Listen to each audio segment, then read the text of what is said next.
All right, you're welcome. It's a fantastic day today. This is a tantalizing Tuesday. Welcome to Prime Sports. My name is Austin Sorens, and this is where sports lives. Amazing, amazing highlights we have in stock for you today.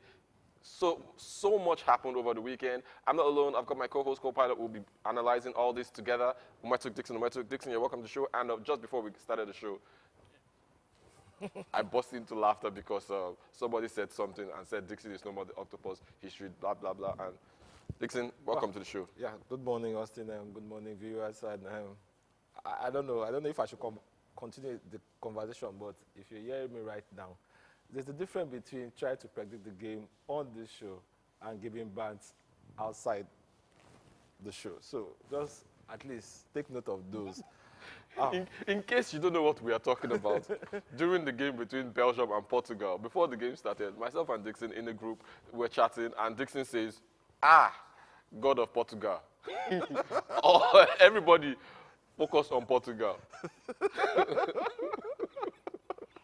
After the show, Dixon was MIA for the first 30 minutes after the game. All right, Dixon. So many things happened over the weekend. Amazing games. The knockout round have begun, and the boys have been separated from the men. No. That's what I wanted to come to that. I don't think that's the right word to use. Okay, now the boys are beating the men. Because yesterday night was something totally awesome. The two games from last night were fantastic. Both went into extra time, one into penalties. Fantastic games. World champions knocked out. Defending champions of the Euros knocked out. More on that, Dixon. But before we jump into that, I just want to touch quickly on something that broke up over the last few days. And this one concerns you especially because you're an Ayimba fan. And we just have to talk about this. And viewers at home, if you want to jump in, you can jump in, join the conversation at any point. The numbers will come up on the screen, even as we talk about this subject. When will violence in football within Nigeria end? If you don't know what we're talking about, during the game between Plateau United and Ayimba, there were amazing violent scenes at the end of the game because the fans felt the referee didn't give them what was due them, and they started throwing things into the pitch. And for me, this is where things got a little out of hand for the fact that people got injured. And by people, I don't mean just the fans now. Players from the opposing team got injured by fans of the home team. And we can just show pictures. The pictures might be a little disturbing. We apologize in advance. So we can just show those three pictures of this is actually the Ayimba goalkeeper, Dixon. Yeah. That's him there. Here it looks nice because his head's been bandaged. He will have gotten that in the pitch. But the prior pictures, there we have him being treated. And for me, this is absolutely unacceptable. And we can't talk about this without talking about the league management. What have they done when it comes to securing players, match officials in the match venue? How many policemen do we have there? How many stewards do we have there? These are questions that needs to be answered. Not long ago, we saw the Canopy Pillars fans, the same thing. Yeah. And they were just fined by 4.5 million. There were lots of different amounts that were coming. We were not sure. There were no even statements, right directly from LMC president or league management president, NFF president, or people, high-ranking officials that manage our football when it came to the Caterpillar fight. They felt, you know what, we find them and let's move on. Now, we don't want it. Now they're injured. God forbid it's more than this. Yeah. What will we be saying? I'm actually trying to pull up our conversation yesterday because I did send you the report of that incident. So you can go on, Dixon, as soon as I pull it up. So what are we going to say? Time and time again, we've sat down here to say, what are we going to do? What is the league management going to do to change this kind of incidents happening again? Yes, we are developing country, but doesn't mean that by now we shouldn't have gotten it right. Long. These are football. We started football since when? That at this 21st century, this kind of thing is still happening.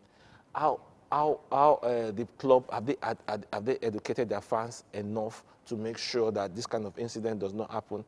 Is it going to just still be the 7 million naira fine or 4 million naira fine, and the club gets away with it. When we were talking, you talked about, when this kind of thing happen, you relegate a team. Yeah, before we get to that, we'll talk about what we think should be done to curtail this kind of act. But just to give you an overview or how it all, they said the chaos started in the 90th minute. Imagine the game was already over. 90th minute, when Enyimba defender Timothy Danladi was issued a red card for a foul. Now, Enyimba already had a red card, but it wasn't enough. But as he exited the stadium, angry fans hurled objects at the player, with the Enyimba coach Fatai Osho's pleas falling to deaf ears, meaning the coach was begging them to stop, but they wouldn't stop. Now, fans of the home team were also angered at the center referee, who waved on play following pleas from Plateau United players for a penalty. And this has been the bane of football in Nigeria, home-based football in Nigeria, where the home team always feels entitled that they must win a match. They must win a match, and they must win it. If nothing, push comes to shove, a penalty should be given to them before the end of the game.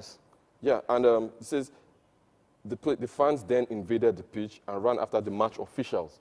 This is ridiculous. They ran after the match officials, but the security officials on duty protected the referee and his assistants, who remained in the center of the pitch. Let's keep going on. It says it got worse. This is someone recounting his experience now. Many of the officials were hit, players and officials were hit in the mayhem, but Jerry Bassa, that's the Enyimba goalkeeper, and Dari Olatunji were the ones that got injured. Now, Plateau United captain Elisha Gobe led his teammates to appeal to the fans, who remained adamant and pelted the Enyimba players with objects as they made their way to the dressing room. Angry fans, according to eyewitness, also attacked Plateau United coach Abdul Maikaba because he failed to claim all 3 points at the States. Now, for me, this is ridiculous. A point in the report actually says they picked up stones, sticks, and all that. You mentioned the league management. What are stones, sticks, and those kind of objects even doing in the stadium premises in the first place? We saw canopilas, fans with sticks and planks in the stadium. We're securing the stadium, ensuring that these planks and this kind of weapon, deadly weapons, does not go into the stadium. That's what I talked about. Now, we talked about security, how many security? Now, we are looking at how many fans are going to be allowed into the stadium. Now, there should be a number of fans to say, you know what, we're only going to allow probably 10,000 fans into the stadium. And for 10,000 fans, we will need XYZ security. And but when you say there's 10,000 fans that are going to come into the stadium and you allow 30,000, now the security cannot handle that kind of fans.